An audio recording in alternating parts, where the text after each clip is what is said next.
Amados, antes de toda essa pandemia começar, nós vínhamos numa sequência de mensagens chamada Prisma, Luz ou Trevas. Se você não se recorda, eu quero te convidar, ou se você não assistiu, aí no nosso canal do YouTube, ou visitar o nosso site, e ali buscar por estas mensagens, é uma série de mensagens chamada Prisma, Luz ou Trevas. E hoje nós vamos dar seguimento trazendo a quinta mensagem desta série.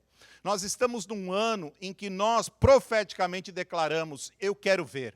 Este é um ano de visão, de expansão dos nossos olhos espirituais. E o versículo base dessa série de mensagens está em Mateus capítulo 6, versos 22 e 23, que diz assim: são os olhos a lâmpada do corpo. Se os teus olhos forem bons, todo o teu corpo será luminoso.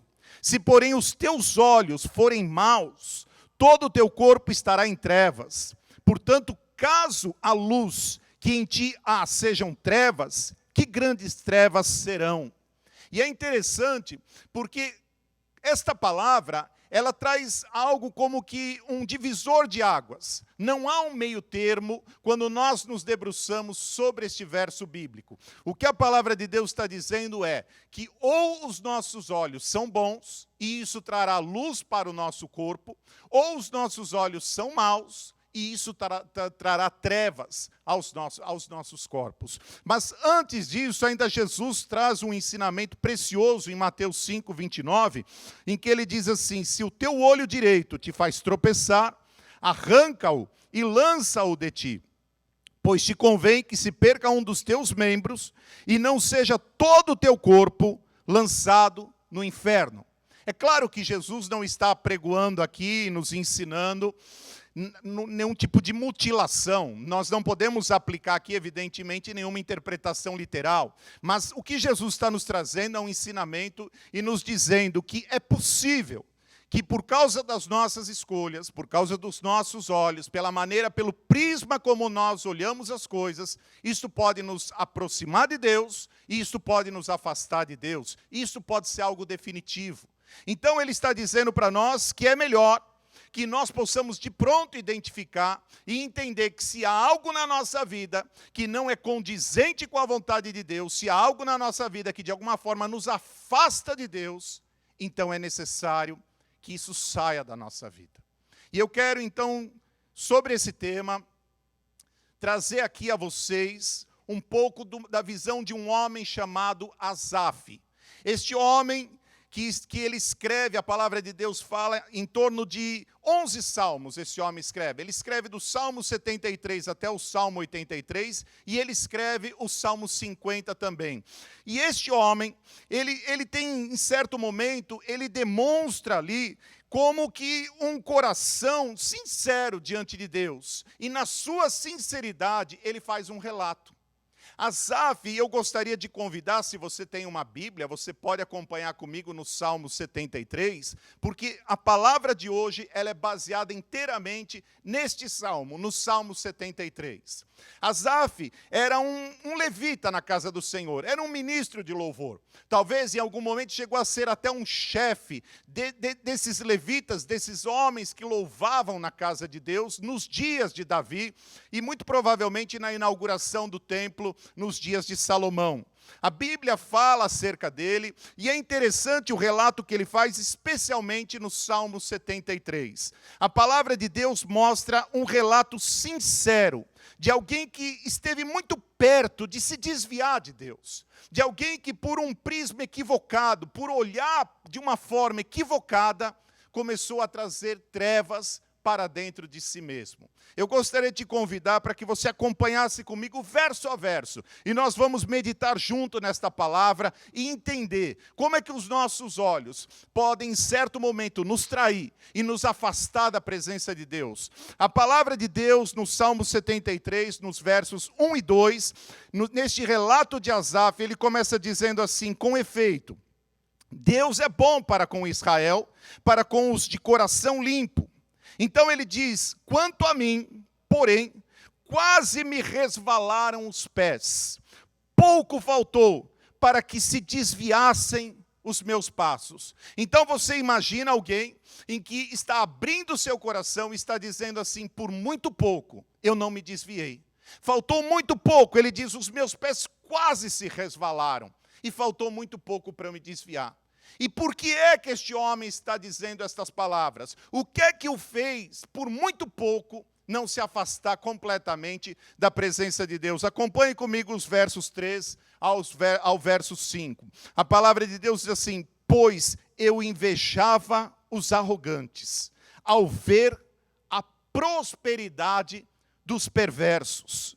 Para eles não há preocupações, o seu corpo é sadio e nédio, não partilham das canseiras dos mortais, nem são afligidos como os outros homens. Ora, ele está dizendo acerca de alguém que é arrogante, ele está dizendo acerca de alguém que é perverso, mas ele está dizendo, em algum momento eu invejei o arrogante. Em algum momento ele está dizendo, eu comecei a observar e a desejar para a minha vida a prosperidade do perverso.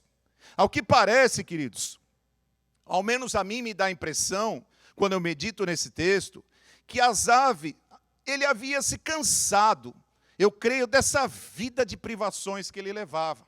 Ele era um ministro de louvor, e muito provavelmente ele havia já experimentado muitas coisas na presença de Deus.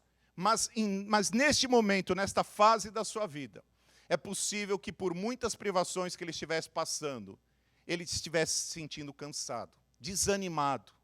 E ele começa a olhar para esses homens arrogantes, ele começa a olhar para esses homens perversos, e ele começa no seu coração a ter uma tristeza, uma angústia, um desânimo, e a permitir que sentimentos malignos comecem a tomar conta dele. Observe, é possível que pessoas que naquele tempo cresceram ao lado dele, e agora essas pessoas estivessem ricas. Agora essas pessoas talvez tivessem prosperado, e Asaf estivesse vivendo aquela vida bastante limitada. Então ele começa a olhar, ele sabia que aqueles homens eram arrogantes, ele sabia que aqueles homens eram perversos, mas ele começou a achar que a prosperidade daqueles homens podia poupá-los das suas preocupações, podia poupá-los das suas aflições, das suas angústias, do seu cansaço. E ele começou a desejar aquilo para a vida dele. Então veja, é interessante você observar que não apenas aqueles homens, e ele sabia que aqueles homens eram ímpios, mas o que chamou a atenção na vida de Asaf foi ver aqueles homens prosperando.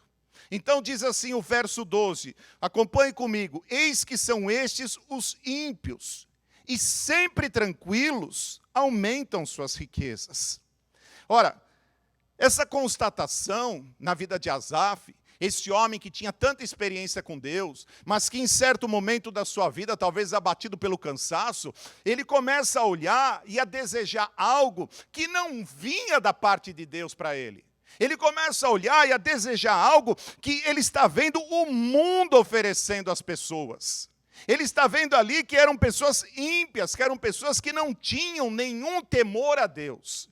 Eram pessoas que prosperavam, mas a sua prosperidade muitas vezes as levava para mais longe de Deus. E o que Asaf está dizendo é, talvez eu tenha passado por tanta preocupação, eu tenho passado por tanta luta, eu tenho passado por tanta dificuldade, que em certo momento ele diz assim, eu estou cansado.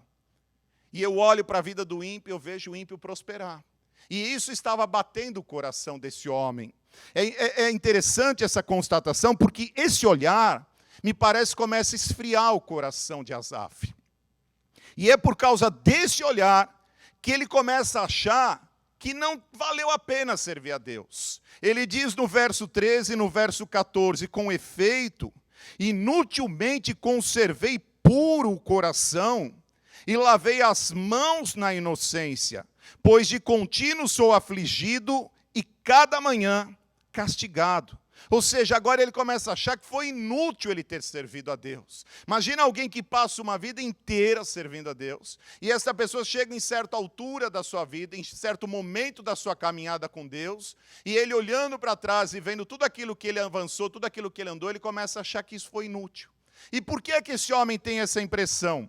Porque ele está vendo a dificuldade que ele vive, ele está vendo a limitação nas quais ele passa, nas quais ele sofre, mas ao lado dele, ele está vendo um povo ímpio que prospera, um povo ímpio que faz festa, um povo ímpio que viaja, um povo ímpio que desfruta de tudo aquilo que o mundo oferece a eles e não estão preocupados com Deus.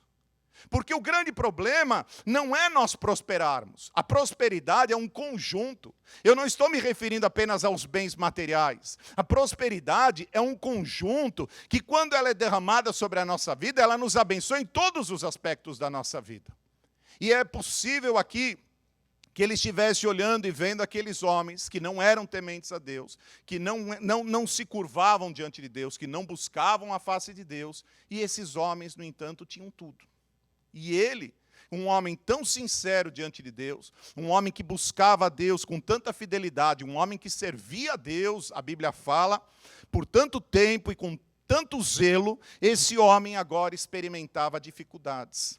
E eu creio que isso é um sentimento relativamente comum. É algo que acontece na nossa vida, porque a história bíblica, ela nos revela isso. Quando nós vamos no profeta Malaquias, no capítulo 3, no verso 13 a 15, a palavra de Deus diz assim, olha o que Deus está perguntando, o que Deus está questionando o homem. Ele está fazendo a seguinte constatação no verso 13, ele diz assim, as vossas palavras foram duras para mim, diz o Senhor, mas vós dizeis, que temos falado contra ti. Veja que Deus está dizendo assim, o que você tem dito foi duro. Eu ouvi a sua palavra, eu ouvi aquilo que saiu da sua boca, e Deus está dizendo assim, eu recebi isso como algo duro. O que você falou foi muito duro. Então ele diz assim, no verso 14, ele vai explicar, vós dizeis, inútil é servir a Deus, que nos aproveitou termos cuidado em guardar os seus preceitos e andar de luto diante do Senhor dos Exércitos. Ora, pois, nós reputamos por felizes os soberbos, e também os que cometem impiedade prosperam. Sim, eles tentam ao Senhor e escapam. Observe como aqui na construção bíblica, Deus está ali confrontando o homem e dizendo para eles assim, eu ouvi o que vocês disseram é muito duro. Vocês estão questionando e vocês estão dizendo assim, é inútil servir ao Senhor, é inútil servir a Deus. Vocês estão dizendo assim, que nos aproveitou guardar os seus preceitos e andar diante do Senhor. E por que isto? Porque certamente esses homens começaram a ver que haviam outros que eram soberbos e que aparentavam ser mais felizes do que ele. Então isso não é algo isolado. Isso é algo que no conjunto bíblico, na história bíblica, isso é algo que ocorre, me parece, com uma certa frequência. Esse tipo de conflito é algo que ocorre de uma certa frequência. Mas é interessante nós voltarmos aqui para a história de Asaf e entender que enquanto Asaf olhava a prosperidade dos ímpios, ele se abatia completamente. A ponto de achar que já não estava mais valendo a pena servir a Deus. E isso é algo que eu creio que passa comigo, é algo que eu creio que passe com você. E é um olhar bastante equivocado da realidade. É algo que quando nós assim olhamos e assim nós entendemos, isso gera trevas dentro de nós. Observe que o tempo todo, ao longo deste salmo, esse salmo está dizendo assim, eu quase me desviei.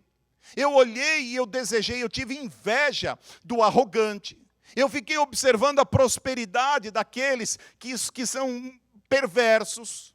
Eu entendi no meu coração que esses homens, apesar de arrogante, apesar de serem o que são perversos como são, mas a prosperidade deles faz com que eles não sofram. A prosperidade deles faz com que eles não tenham dificuldade, com que eles não sintam aflições, com que eles não tenham preocupações, com que eles não se cansem.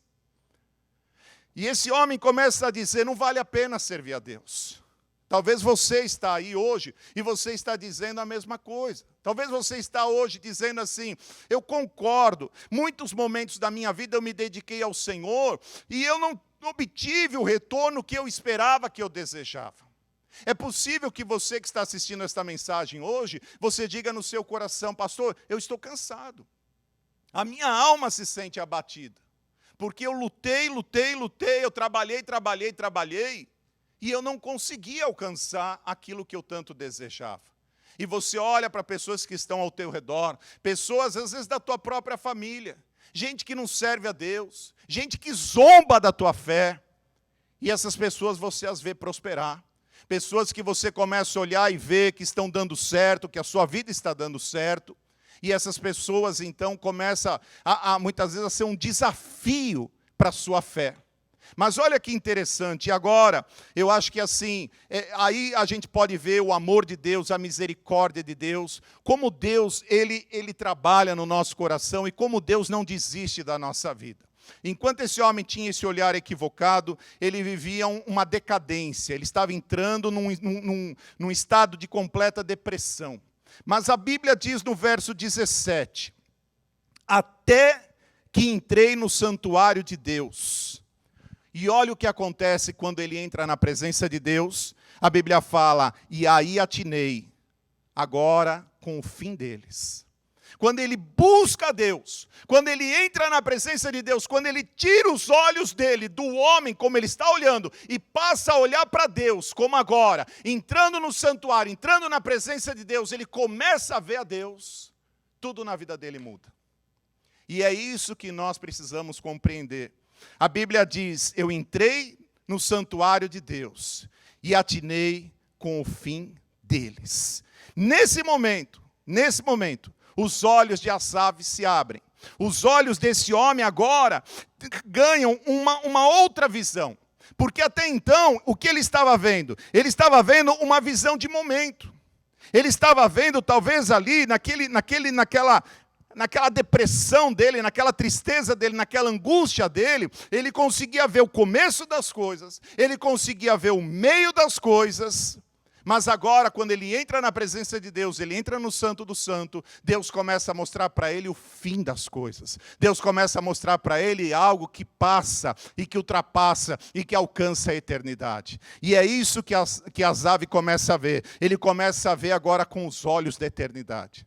Então o verso 18 diz assim, tu certamente os pões em lugares escorregadios e os fazes cair na destruição.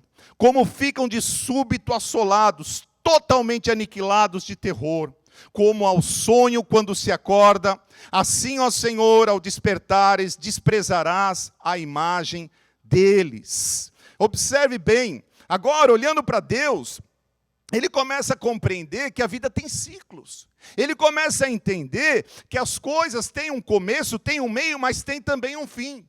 Ele começa a ter agora uma noção verdadeira da eternidade, porque enquanto ele olhava para o homem, o que é que ele via? Ele via a prosperidade do perverso, ele sentia inveja do arrogante, ele achava que aquele homem podia se valer da sua prosperidade. E aquilo que provocou nele? Depressão. Aquilo provocou desânimo, aquilo paralisou, aquilo fez com que em certo momento ele já não desejasse mais nem servir ao Senhor. Mas quando ele se volta para Deus, quando ele entra na presença do Senhor, agora ele entende que há ciclos, que há um começo, mas há também um final. Olha o que diz a palavra em Eclesiastes capítulo 7, verso 8. Melhor é o fim das coisas do que o seu princípio. Melhor é o paciente do que o arrogante. Queridos, nós jamais podemos perder o prisma da eternidade. O que vai fazer a diferença na nossa vida não é muitas vezes o começo, mas é o final como as coisas terminam. Os nossos olhos não podem se limitar apenas às coisas desta terra. Eu quero tomar emprestado uma passagem em Lucas capítulo 10, quando Jesus, ele separa os seus discípulos e ele os envia para que esses discípulos saiam fazendo a obra, pregando o evangelho, orando pelos enfermos, curando as pessoas, libertando os cativos. Então a Bíblia diz em Lucas capítulo 10, verso 17, que esses homens regressam, são 70 homens, e eles regressam dizendo assim, olha, então regressaram os 70 possuídos de alegria, dizendo, Senhor, os próprios demônios se nos submetem pelo teu nome. Eles estavam felizes, alegres, e Jesus diz assim para eles, eu vi a Satanás cair do céu como um raio. Ele diz assim, eu vos dou poder para pisar na cabeça de serpentes e escorpiões. Mas aí ele vai, e no verso 20 ele completa dizendo assim, como que trazendo os discípulos para uma realidade muito maior, como que trazendo os olhos dos discípulos e dizendo assim: vocês viram os demônios se sujeitarem a vocês, mas preste atenção, não obstante, alegrai-vos, não porque os espíritos se vos submetem, e sim porque o vosso nome está arrolado nos céus. Enquanto eles achavam que o grande, o momento mais especial da vida deles, o grande momento do ministério deles era ver os discípulos, os demônios se sujeitarem a eles, Jesus está dizendo: tem algo muito maior, é o seu nome está escrito no livro da vida. Olha o que diz Paulo lá em Romanos 8:18, ele diz: porque para mim tenho por certo que os sofrimentos do tempo presente não podem ser comparados com a glória a ser revelada em nós. Aleluia. Ao tirar os olhos de Deus, Asaf quase se desviou. Acompanhe o verso 21 e o verso 22, aí de Salmo 73, ele diz: quando o coração se me amargou e as entranhas se me comoveram, eu estava embrutecido e ignorante. Era como um irracional, como alguém que não pensa na presença de Deus. Mas olha que interessante, quando ele volta os seus olhos para Deus, acompanhe comigo os versos 23 a 26. Todavia, estou sempre contigo, e tu me seguras pela minha mão direita. Tu me guias com o teu conselho e depois me recebes na glória. Quem mais tenho eu no céu? Não há outro em quem eu me compraza na terra. Ainda que a minha carne e o meu coração desfaleçam, Deus é a fortaleza do meu coração e a minha herança para sempre. Bendito o nome do Senhor, aleluia. E agora, encaminhando para a conclusão desta mensagem, eu quero te chamar para um ponto de vista prático acerca de tudo aquilo que nós podemos concluir aqui no Salmo 73. Entendendo que enquanto Asaf, ele olhava a prosperidade dos ímpios, ele se abatia. Os seus olhos se tornaram maus, porque ele deixou de olhar para Deus, mas ele passou a olhar para aqueles homens ímpios, arrogantes e perversos, e a desejar o que eles tinham. Então ele fala no verso 27, os que se afastam de ti, eis que perecem, tu destróis todos os que são infiéis para contigo. Mas preste atenção, quando ele se volta para Deus, quando ele volta o seu olhar para o santuário de Deus, quando ele começa de novo a enxergar a glória de Deus, olha o que diz esse homem: quanto a mim, bom é estar junto a Deus, no Senhor Deus ponho o meu refúgio para proclamar todos os seus feitos. Queridos, a candeia do corpo sempre será os nossos olhos. Se os nossos olhos forem maus, mais dia menos dia, nós nos afastaremos de Deus, inevitavelmente. Mas se os nossos olhos forem bons, a eternidade sempre será o nosso alvo maior. E é interessante nós notarmos exatamente isso. Quando nós vivemos desta maneira, quando nós tiramos os nossos olhos daquilo que é mal e colocamos os nossos olhos naquilo que é bom, nós passamos a ter não apenas a eternidade como alvo, mas nós já podemos desfrutar aqui na terra de uma vida com qualidade. Eu quero te animar dizendo um conselho que João nos dá, ao final já maduro, velhinho, e ele escreve numa das suas cartas dizendo o seguinte: ora, o mundo passa, bem como a sua concupiscência. Aquele, porém, que faz a vontade de Deus, permanece eternamente. Amados, em nome de Jesus, que nesta manhã os teus olhos se voltem para o Senhor e que os teus olhos se tornem bons a ponto de que todo o teu corpo seja iluminado pela glória do Senhor. Em nome de Jesus. Amém.